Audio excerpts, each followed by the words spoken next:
वे अभी अस्थि विसर्जन करके लौटे ही थे कि एक महंगी गाड़ी वहां आकर रुकी। ये मेरी बाप दादा की जमीन है, निकलो यहाँ से।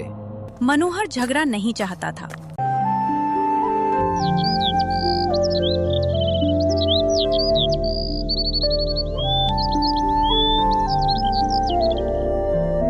चंदनपुर नाम के एक सुरम्य लेकिन गरीब बस्ती वाले गांव में मनोहर नाम का एक मजदूर रहता था। मनोहर स्वभाव से अत्यंत भोला और कर्मठ व्यक्ति था। उसके छोटे से कच्ची मिट्टी से बने घर में उसकी धर्मपत्नी सविता और नन्ही बेटी चुनकी रहती थी। मनोहर की आर्थिक स्थिति अत्यंत दयनीय थी, लेकिन उसका मन सोने जैसा शुद्ध था। अपनी सामर्थ्य से बढ़कर वह दूसरों के दुख दर्द में काम आता था। अपनी रोजी रोटी कमाने के लिए वह गांव के सबसे रसूखदार और कड़क मिजाज ठेकेदार ज्वाला प्रसाद के ईंट भट्टे पर मजदूरी किया करता था। ठेकेदार का ईंटों का बहुत बड़ा कारोबार था, जहां मिट्टी गूंधने से लेकर ईंट पकाने तक का काम चलता था। वहां मनोहर के साथ दर्जनों अन्य मजदूर भी पसीना बहाते थे। सर्दियों के मौसम में ईंट पकाने के लिए भट्टे की आग और भी धधकती थी और काम का दबाव कई गुना बढ़ जाता था। इस साल शीत लहर ने ऐसा प्रकोप ढाया था कि काम तो बढ़ गया था, लेकिन मजदूरों की हिम्मत जवाब दे रही थी। सविता, मैं अब काम के लिए निकलता हूँ। आज धुंध बहुत ज्यादा है। अगर पहुँचने में जरा भी विलम्ब हुआ तो ठेकेदार साहब का गुस्सा 7वें आसमान पर होगा। मुझे डर है कि कहीं वो मुझे काम से बेदखल न कर दे। इस कड़ाके की सर्दी में मुझे ईंट पाथने के अलावा और कोई हुनर भी तो नहीं आता। अगर उन्होंने मुझे निकाल दिया तो मैं तुम दोनों का पेट कैसे भरूंगा? ये चिंता मुझे अंदर ही अंदर खाए जा रही है। जी, आप बेकार ही इतना परेशान हो रहे हैं। ईश्वर सब ठीक करेंगे। आपको बिल्कुल देर नहीं होगी। आप समय से पहले ही पहुंच जाएंगे। और रही बात ठेकेदार जी की, तो उनका तो काम ही है चिल्लाना। आप उनकी कड़वी बातों को दिल पर मत लिया कीजिए। आप बस अपनी ईमानदारी पर भरोसा रखिए। तुम सही कहती हो सविता। तुम अपना और हमारी लाडली चुनकी का ख्याल रखना। उसे ठंड से बचाकर रखना। अच्छा, मैं अब चलता हूँ। मनोहर अपनी पत्नी को आश्वासन देकर कंधे पर अपना गमछा रखकर ईंट भट्टे की ओर निकल पड़ा। मनोहर का रोज का यही दस्तूर था। सुबह अंधेरे उठना, मीलों पैदल चलना और भट्टे पर जाकर मिट्टी ढूंढना और ईंटें पकाना। ठेकेदार ज्वाला प्रसाद अपने मजदूरों को इंसान नहीं, मशीन समझता था। वो उनसे जानवरों की तरह काम लेता था, लेकिन जब मजदूरी देने की बारी आती तो हाथ खींच लेता था। मनोहर उस कम वेतन में बड़ी मुश्किल से अपने परिवार की गाड़ी खींच रहा था। इस बार की ठंड हड्डियों को गला देने वाली थी। ऐसा लग रहा था मानो प्रकृति ने गरीबों की परीक्षा लेने की ठान ली हो। गांव के लोग अपने घरों में रजाई में दुबके रहते, लेकिन गरीब मजदूरों को पेट की आग बुझाने के लिए बाहर निकलना ही पड़ता था। ठेकेदार को मजदूरों की ठिठुरन से कोई सहानुभूति नहीं थी। अरे ओ कामचोरों, हाथ जल्दी जल्दी क्यों नहीं चलाते? देखते नहीं हो पक्की ईंटों की डिमांड कितनी बढ़ गई है शहर में। तुम लोगों की सुस्ती मुझे कंगाल कर देगी। जब पैसे मांगने आते हो तब तो जुबान कैंची की तरह चलती है और काम के वक्त तुम्हारे हाथ पांव में लकवा मार जाता है। मालिक, हम क्या करें? ठंड इतनी जानलेवा है कि मिट्टी छूते ही हाथ सुन्न हो जाते हैं, खून जमने लगता है। अगर आपकी इजाजत हो तो हम लोग भट्टे की आग के पास 5 मिनट बैठकर हाथ सेक लें। थोड़ी गर्मी मिलेगी तो हम दोगुनी रफ्तार से काम करेंगे। चुप रहो, बड़े आए आराम फरमाने वाले। ये काम करने की जगह है, कोई धर्मशाला नहीं। पहले आज का कोटा पूरा करो। सारी कच्ची ईंटें भट्टी में डालो, उसके बाद ही किसी को सांस लेने की फुर्सत मिलेगी। काम चोरी की तो दिहाड़ी काट लूंगा सबकी। मजदूर बेबस थे। गरीबी उन्हें अपमान सहने पर मजबूर कर रही थी। वे सब थर-थर कांपते हुए भी गीली मिट्टी और भारी ईंटों का काम करते रहे। दिन भर की कड़ी मशक्कत के बाद जब सूरज ढल गया और अंधेरा छाने लगा, तब जाकर काम बंद हुआ। मनोहर थका हारा, धूल और मिट्टी से सना हुआ अपने घर की ओर चल पड़ा। जब वह घर की दहलीज पर पहुंचा तो सविता ने उसे चिंतित नजरों से देखा। सुनिए, एक बुरी खबर है। घर में आटे का कनस्तर खाली हो चुका है और दाल भी बस एक वक्त की बची है। आपको कुछ इंतजाम करना होगा, वरना कल से चूल्हा जलना मुश्किल हो जाएगा। और देखिए ना, ठंड कितनी विकराल हो गई है। हमारे पास पहनने के लिए कोई ढंग का ऊनी कपड़ा भी नहीं है। सविता, मैं तुम्हारी परेशानी समझता हूँ, पर तुम जानती हो कि महंगाई आसमान छू रही है और मेरी कमाई जमीन पर रेंग रही है। इतनी हाड़ तोड़ मेहनत के बाद भी ठेकेदार हमें इतना नहीं देता कि हम पेट भरकर खा सकें।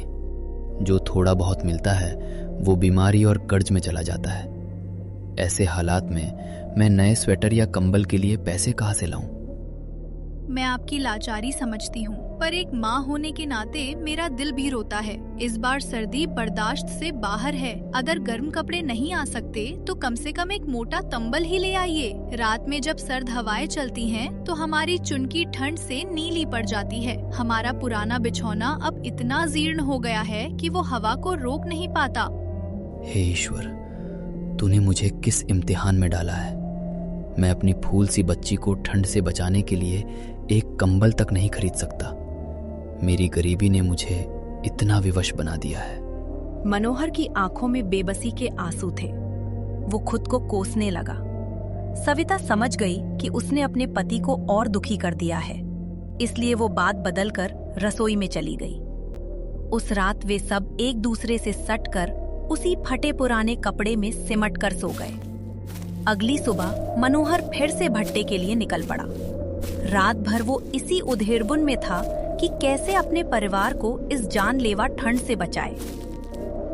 चिंतित मनोहर ईंट भट्टे पर पहुंचा। अभी भोर ही हुई थी और ठेकेदार का आना बाकी था। कोहरा इतना घना था कि 10 कदम दूर भी कुछ दिखाई नहीं दे रहा था। वातावरण में छाई धुंध और सन्नाटा डरावना लग रहा था। आज कोहरा तो जैसे आसमान से जमीन पर उतर आया है। इतनी ठंड तो मैंने अपने जीवन में कभी महसूस नहीं की। अभी तो कोई मजदूर साथी भी नहीं आया है। अकेले काम शुरू करना मुश्किल है। मैं थोड़ी देर रुक जाता हूँ। सबके आने के बाद ही मिट्टी का काम शुरू करूंगा। ये सोचकर मनोहर भट्टे के पास एक दीवार की आड़ में बैठ गया, लेकिन ठंड निर्दयी थी। बर्फीली हवाओं ने उसके शरीर को चीरना शुरू कर दिया। उसके दांत किटकिटाने लगे और शरीर अकड़ने लगा। उसे लगा कि अगर थोड़ी देर और गर्मी नहीं मिली तो उसका दम निकल जाएगा। हे राम, ये ठंड तो मेरे प्राण ले लेगी। मेरे हाथ पैर पत्थर जैसे हो गए हैं। अब मैं क्या करूं? यहाँ तो बचने का कोई उपाय भी नहीं दिखता। तभी उसकी नजर भट्टे के पास पड़े कुछ कोयले के टुकड़ों पर गई, जो भट्टी में झोंकने के लिए रखे गए थे। कुछ टुकड़े बाहर बिखरे पड़े थे। ये कोयले के कुछ टुकड़े यहाँ बाहर बेकार पड़े हैं। अगर मैं इन्हें जला लूं तो थोड़ी आँच मिल जाएगी। जान है तो जहान है। अगर मैं जिंदा ही नहीं रहा तो काम कैसे करूंगा? कांपते हाथों से मनोहर ने उन बिखरे हुए कोयलों को इकट्ठा किया और पास ही पड़ी कुछ सूखी झाड़ियों की मदद से आग सुलझा ली। कोयले की लाल आंच ने उसे जीवन दान दिया। उसके शरीर में रक्त का संचार फिर से होने लगा। उसे लगा जैसे उसे नया जन्म मिला हो। तेरा लाख लाख शुक्र है ऊपर वाले, इस आग ने मुझे बचा लिया। अगर ये कोयला न होता तो आज मेरा शरीर यहीं अकड़ जाता। मनोहर अभी राहत की सांस ले ही रहा था कि तभी ठेकेदार ज्वाला प्रसाद से वहां आ पहुंचा। मनोहर को भट्टे के कोयले से आग तापते देख उसका गुस्सा ज्वालामुखी की तरह फट पड़ा। अरे ओ मनोहर, तेरी ये मजाल। मैं यहाँ देख रहा हूँ कि ईंटों का काम शुरू हुआ या नहीं, और तू यहाँ नवाबों की तरह मेरे ही महंगे कोयले जलाकर हाथ सेक रहा है। तुझे शर्म नहीं आती? ये कोयला ईंट पकाने के लिए है, तेरे ऐशो आराम के लिए नहीं। तूने मेरे माल की चोरी की है। तू तो रोज यही करता होगा, मेरे कोयले बर्बाद करता होगा। मालिक, आप गलत समझ रहे हैं। मैंने कोई चोरी नहीं की। ये कुछ टुकड़े बाहर मिट्टी में दबे पड़े थे। मैंने बस अपनी जान बचाने के लिए इनका इस्तेमाल किया। आज ठंड बहुत ज्यादा थी मालिक, मैं मरने की हालत में था। आप मेरा विश्वास कीजिए, मैं ऐसा कभी नहीं करता। बंद कर अपनी बकवास। चोर की दाढ़ी में तिनका। मुझे तेरी एक नहीं सुननी। ऐसे बेईमान आदमी को मैं एक पल भी अपने भट्टे पर नहीं रखूंगा। ये पकड़ अपना बचा कुचा हिसाब। और सुन, कोयले के पैसे मैंने तेरी मजदूरी से काट लिए हैं। अब अपनी मनहूस शक्ल लेकर यहां से दफा हो जा। आज के बाद यहां दिखा तो टांगे तुड़वा दूंगा।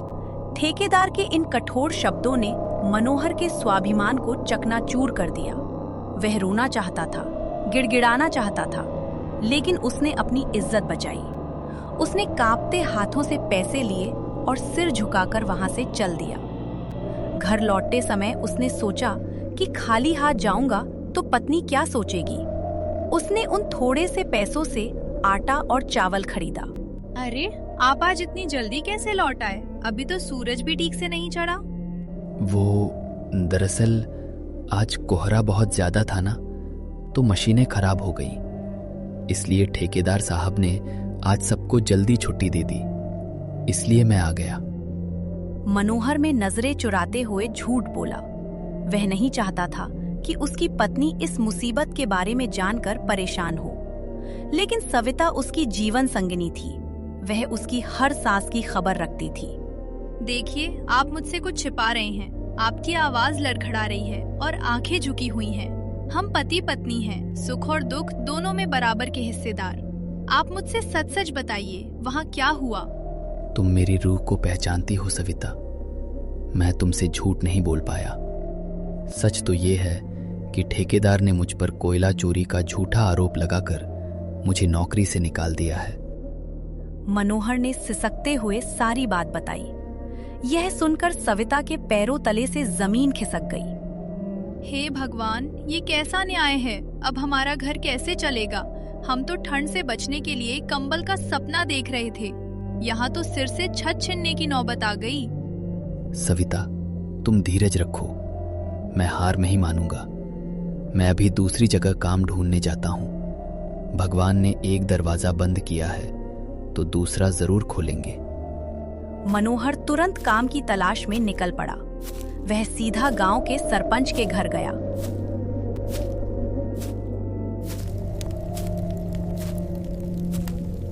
सरपंच जी, राम राम। मैं बड़ी विपदा में हूँ। ठेकेदार ने मुझे काम से हटा दिया है। मेरे पास परिवार को खिलाने के लिए कुछ नहीं है। अगर आप मुझे कोई भी छोटा मोटा काम दिला दें तो मुझ गरीब पर बड़ा उपकार होगा। मनोहर, तुम जानते हो कि सर्दियों में ईंटों का काम बंद हो रहा है और खेतों में भी काम कम है। लेकिन हाँ, एक जगह है, गांव के बाहर जो हरियाली फार्म हाउस है, वहां जाकर देखो। वहां हरिराम काका नाम के एक बुजुर्ग किसान रहते हैं। उनकी जमीन बहुत बड़ी है और वो अकेले हैं। हो सकता है उन्हें रबी की फसल और खेतों की देखभाल के लिए किसी मेहनती किसान की जरूरत हो। आपका कोटि कोटि धन्यवाद सरपंच जी। मैं अभी वहां जाकर अपनी किस्मत आजमाता हूँ। मनोहर नई उम्मीद लेकर उन खेतों की ओर चल पड़ा। वह रास्ते में जा ही रहा था कि उसने देखा पगडंडी के किनारे एक वृद्ध व्यक्ति औंधे मुंह गिरे पड़े हैं और पास ही खाद की बोरी गिरी पड़ी है। मनोहर बिना एक पल गवाए उनकी ओर दौड़ा। काका, ओ काका, होश में आइए। क्या हुआ आपको? कहीं गिर तो नहीं गए? काका, आंखें खोलिए। मनोहर ने अपनी हथेली रगड़कर उन्हें गर्मी दी। वृद्ध व्यक्ति ने कराहते हुए आंखें खोली। बेटा, पानी, मुझे चक्कर आ गया था। मैं मंडी से खाद लेकर लौट रहा था कि अचानक ठंड ने जकड़ लिया और मैं फिसल गया। मेरे पैर में मोच आ गई है। मैं उठ नहीं पा रहा हूँ। अगर तुम मुझे मेरे खेत वाले घर तक पहुंचा दो तो भगवान तुम्हारा भला करेगा। क्यों नहीं काका, ये तो इंसानियत का फर्ज है। आप मेरे कंधे पर हाथ रखिए। मनोहर ने बड़े ही जतन से उन बुजुर्ग को सहारा दिया, खाद की बोरी भी उठाई और उन्हें उनके खेत वाले घर तक ले गया। वहां पहुंचकर मनोहर ने देखा कि खेत तो बहुत विशाल थे और फसल लहलहा रही थी, लेकिन वहां कोई काम करने वाला नहीं था।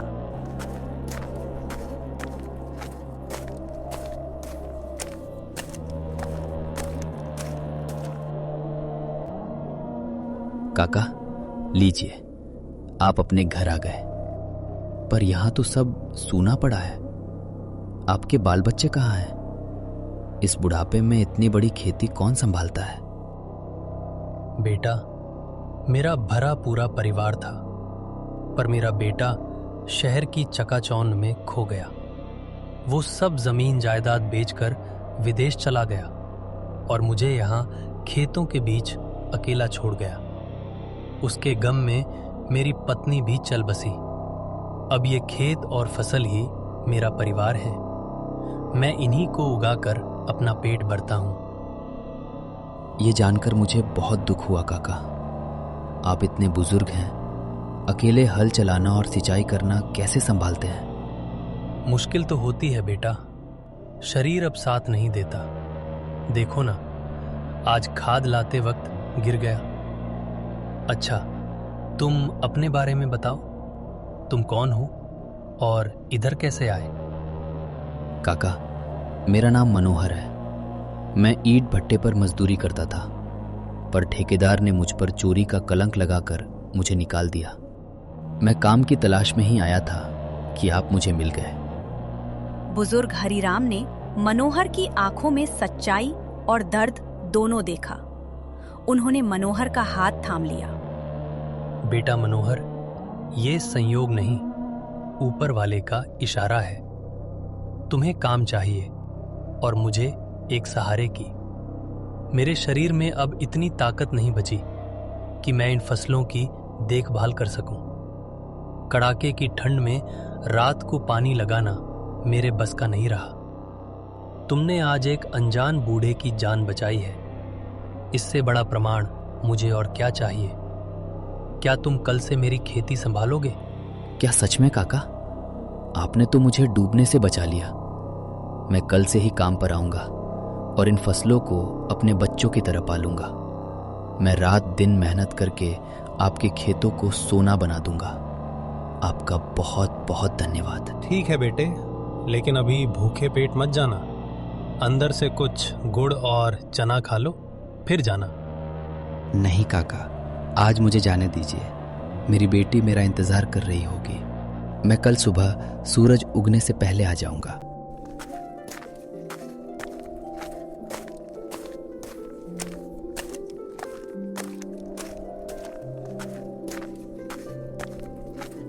मनोहर खुशी से झूमता हुआ घर लौटा और सविता को सारी खुशखबरी सुनाई। सविता ने भी भगवान के सामने हाथ जोड़े। अगली सुबह मनोहर नई ऊर्जा के साथ खेतों पर पहुंचा। सविता, मैं जा रहा हूं। तुम चिंता मत करना, अब हमारे अच्छे दिन आएंगे। जाइए, अपना ख्याल रखिएगा। काका की सेवा मन लगाकर कीजिएगा।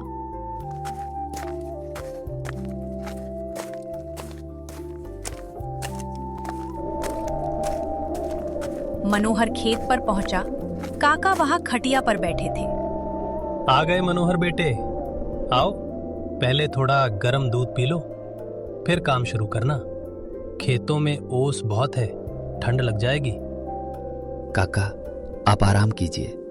अब से हल चलाना, बीज डालना, पानी लगाना और फसल काटना सब काम मेरा है। आप बस बैठकर मुझे बताइए कि कौन सी क्यारी में क्या करना है। मनोहर ने खेतों का कायाकल्प कर दिया। वह फसल को इतना प्यार देता कि कमजोर फसल भी लहलहा उठी। मनोहर की मेहनत से खेतों में दोगुनी पैदावार हुई। लोग दूर दूर से उनकी फसल और सब्जियां खरीदने आने लगे। हरिराम काका, क्या बात है! इस बार तो आपके खेत सोना उगल रहे हैं। ये नया किसान तो बहुत मेहनती है। इसने तो मिट्टी में जान डाल दी है। हाँ भाई, ये मजदूर नहीं, मेरा बेटा है। भगवान ने बुढ़ापे में मुझे मेरी लाठी लौटा दी है। समय बीतता गया। एक रात मौसम ने करवट ली। आसमान में काले बादल छा गए और भयानक आंधी तूफान शुरू हो गया। मनोहर का घर, जो पहले से ही कमजोर था, इस तूफान के आगे टिक न सका। छप्पर उड़ गया और दीवारें गिर गईं। ये क्या अनर्थ हो गया! हमारा घर उजड़ गया। देखिए, पानी कैसे अंदर भर रहा है। हमारी चुनकी ठंड से अकड़ रही है। अब हम कहाँ सिर छिपाएंगे? सविता, हिम्मत रखो। तुम चुनकी को संभालो, मैं काका के पास जाता हूँ। शायद वो हमें अपने फार्म हाउस में कोई शर्म दे सके।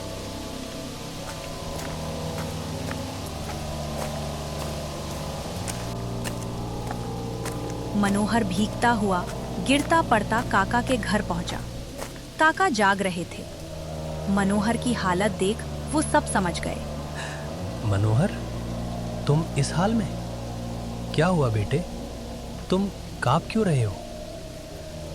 काका, मेरा सब कुछ खत्म हो गया।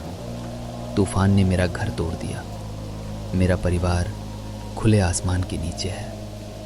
अरे, और तुम यहाँ खड़े हो? जल्दी जाओ और सविता और बिटिया को लेकर मेरे घर आ जाओ। ये खेत के साथ वाला पक्का मकान किस काम का है अगर मेरे बेटे के काम ना आए? आज से तुम सब मेरे साथ यहीं रहोगे। काका, हम गरीब लोग आपके पक्के मकान में कैसे? चुप रहो। रिश्तों में अमीरी गरीबी नहीं होती। जाओ, जल्दी लेकर आओ।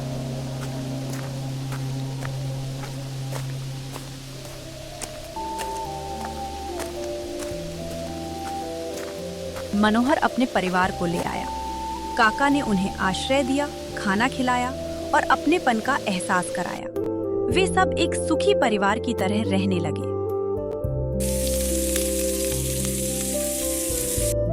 लेकिन कुछ महीनों बाद काका की तबीयत बहुत बिगड़ गई। मनोहर बेटे, मेरे पास बैठो। मेरा बुलावा आ गया है। मेरे जाने के बाद ये सारी जमीन, ये खेत और ये घर तुम्हारा है। मैंने वसीयत लिख दी है, तुम इसे संभालना। ये धरती हमारी माँ है। काका, आप हमें छोड़कर नहीं जा सकते। आपके बिना हम अनाथ हो जाएंगे। लेकिन काका नहीं रहे। मनोहर और सविता ने रोते हुए उनका अंतिम संस्कार किया।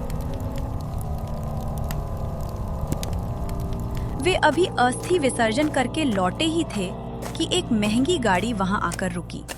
उसमें से काका का विदेश गया बेटा उतरा। ओह, तो तुम हो वो नौकर जिसे पिताजी ने सिर पर चढ़ा रखा था। मैंने सुना बुढ़ा मर गया। मैं ये सारी जमीन और खेत बेचने आया हूं। यहाँ एक बड़ी फैक्ट्री बनेगी। तुम लोग अपना कबाड़ा उठाओ और तुरंत यहाँ से निकलो। साहब, आप ये क्या कह रहे हैं? काका ने अंतिम समय तक आपका इंतजार किया। आपको तो उनकी 13वीं में शामिल होना चाहिए। ये उपजाऊ जमीन है, यहाँ फैक्ट्री कैसे बन सकती है? बकवास बंद कर। मुझे पैसों से मतलब है, संस्कारों या खेती से नहीं। ये मेरी बाप दादा की जमीन है। निकलो यहाँ से। मनोहर झगड़ा नहीं चाहता था। वह चुपचाप अपना सामान बांधने लगा। तभी वहां सरपंच और गांव के लोग आ गए। रुको मनोहर, तुम्हें कहीं जाने की जरूरत नहीं है। और तुम विदेश बाबू, कान खोलकर सुन लो। ये जमीन अब तुम्हारी नहीं है। तुम्हारे पिता ने वसीयत में साफ लिखा है कि जिस बेटे ने जीते जी मेरा हाल नहीं पूछा, उसका मेरे मरने के बाद मेरी संपत्ति पर कोई अधिकार नहीं है। मेरी सारी जायदाद और खेत मेरे धर्मपुत्र मनोहर के नाम है, जिसने अपनी सगी औलाद से बढ़कर मेरी सेवा की है और इस धरती का मान रखा है। यह सुनकर बेटे का घमंड चकनाचूर हो गया। उसे कानून और समाज दोनों के सामने झुकना पड़ा। मनोहर भाई, मुझे माफ कर दो। मैं लालच में अंधा हो गया था। तुम ही इसके असली हकदार हो। पिताजी ने सही फैसला किया था। बेटा शर्मिंदा होकर वापस लौट गया। मनोहर ने उन खेतों को और भी हरा भरा बनाया। वह अब एक सफल किसान था, लेकिन उसने अपनी सादगी नहीं छोड़ी। वह आज भी जरूरतमंदों की मदद करता है।